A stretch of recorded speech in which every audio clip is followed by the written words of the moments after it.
Mas maraming supply ng bigas asahan sa susunod na buwan ayon sa Mangaldan Agriculture Office at DTI Pangasinan. Narito ang report.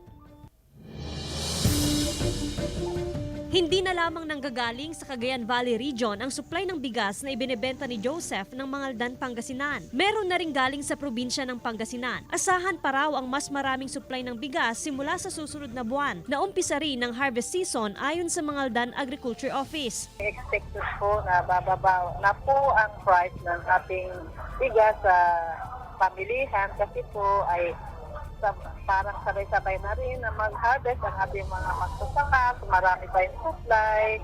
Pag maraming supply, siyempre po bababa po ang presyo ng ating mga produktong bigas.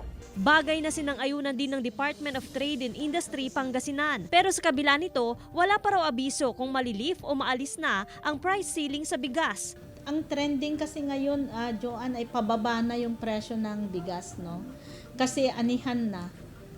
Marami nang nag-aani at nakita naman natin, no, mga kalsada puno na ng palay. Ayon sa rice retailers, posibleng bumaba sa 41 pesos per kilo ang minimum price ng bigas. Pero imposible umanong makamit ang 35 pesos per kilo ng bigas na naitala noong nakaraang taon. Sa ngayon ma'am, medyo malabo pa natin maabot yung ganong presyo ma'am.